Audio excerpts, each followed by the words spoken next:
All right, we are back in Ventura, California at Bamieh and Smith talking with Ron Bamieh about this case.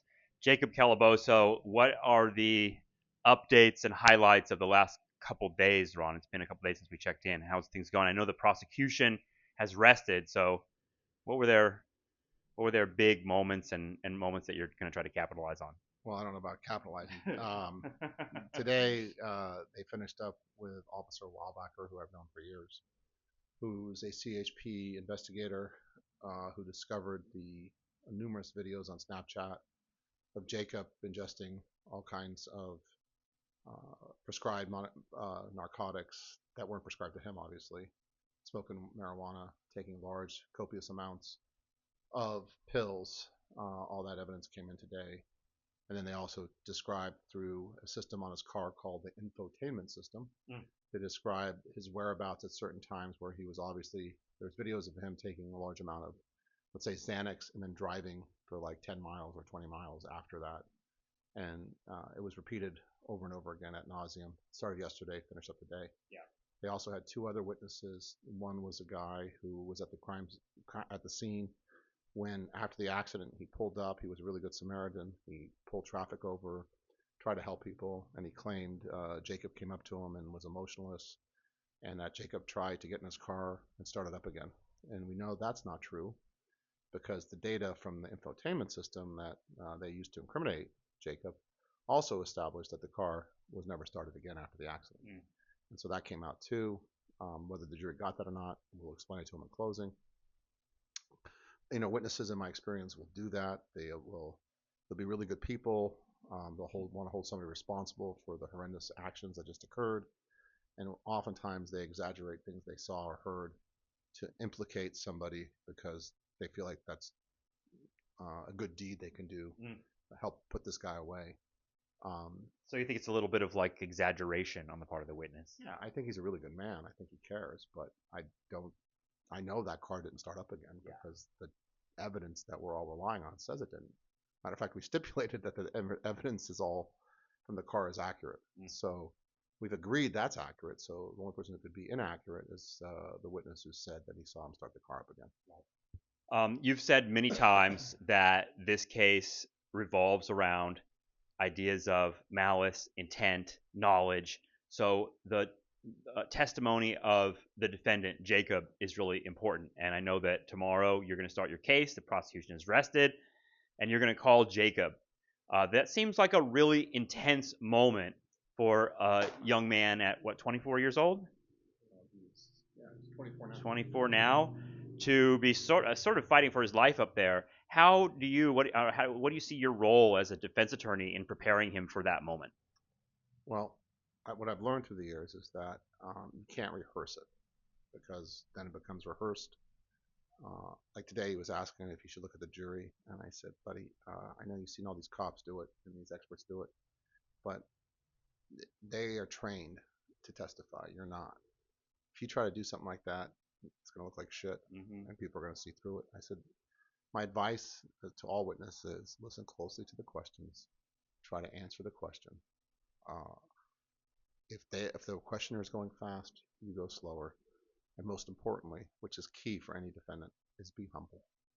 Meaning, understand that we're here because of a mistake you made. Therefore, they are entitled to raise their voice at you, yell at you, whatever, and you're going to take it like a man, and you're going to respond humbly.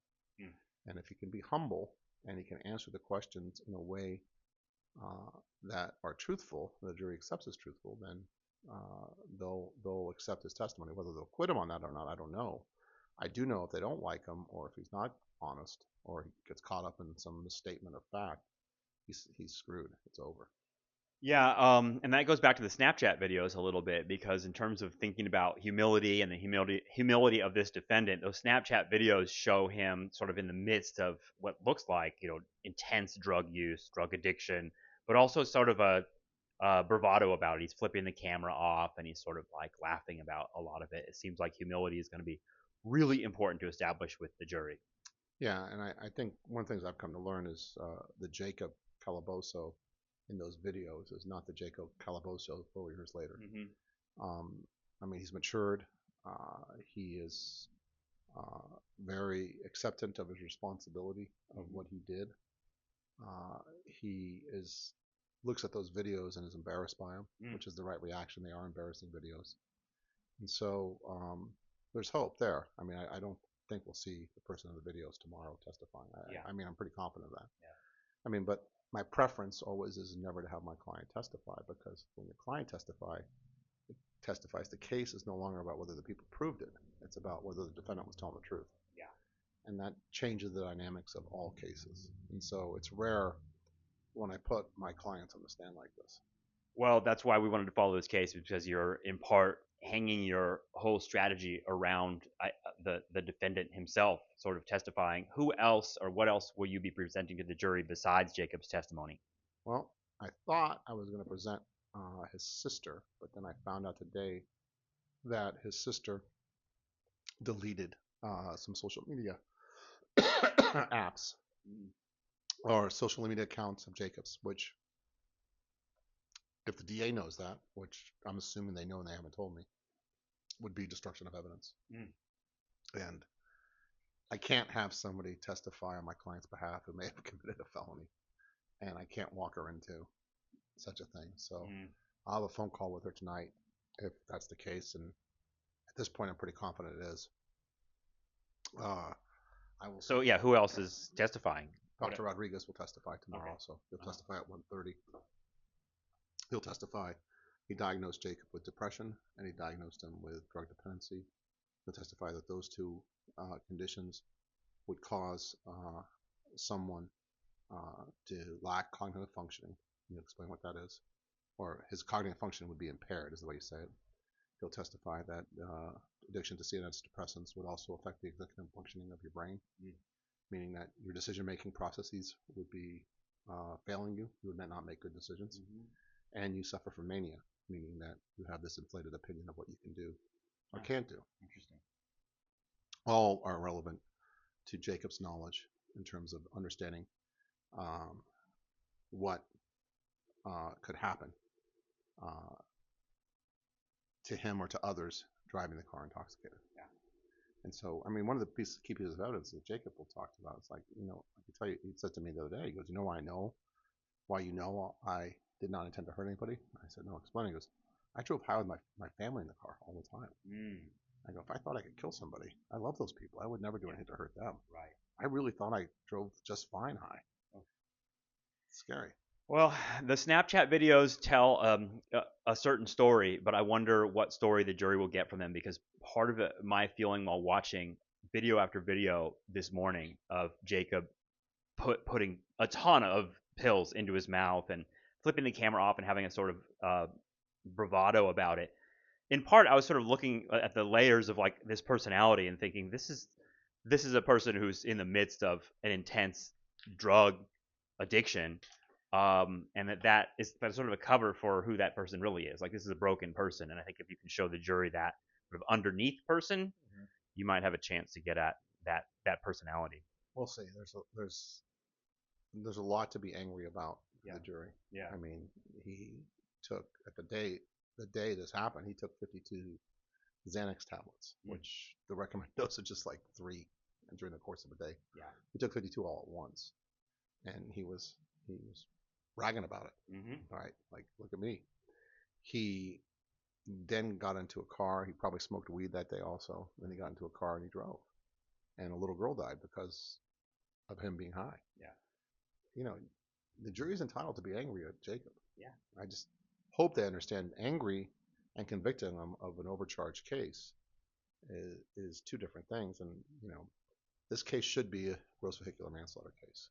Well, the first time you showed me those videos, anger was my first emotion, and you've talked a lot about sort of like hoping that the jury can separate their emotion from the elements of the case. But there was a phone call that they played from Jacob in which he made like sort of a racial slur about this. Did you expect that or know that was coming?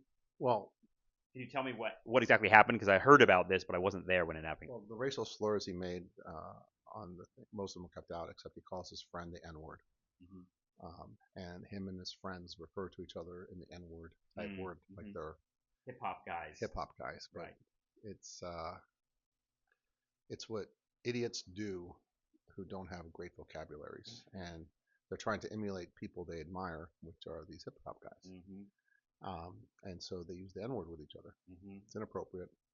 I think he understands that, but back then, that's what he did. What about, I'm talking about the jailhouse conversation using a racial slur about the family of the victims. At one point, he thought he hit a guy, and he thought the guy was Latino, and he used the word spick, referring to them. That statement was kept out by the judge because it's inflammatory. So the jury doesn't see that. Jury didn't hear it. Okay. No. Interesting. They just heard the N word in reference to when he's talking to a friend. He called his friend the N word. So what's next? We're wrapping this case up, but you've got to do a closing, and you've got to get Jacob up on the stand, right? Tomorrow, Jacob will testify, and then Dr. Rodriguez will testify. Maybe a family member, if I can find one who didn't delete items or destroy evidence, will testify. Right. And then we'll go to the jury, and we'll go to the jury Friday. The DA will argue first at 10 a.m., probably go to lunch.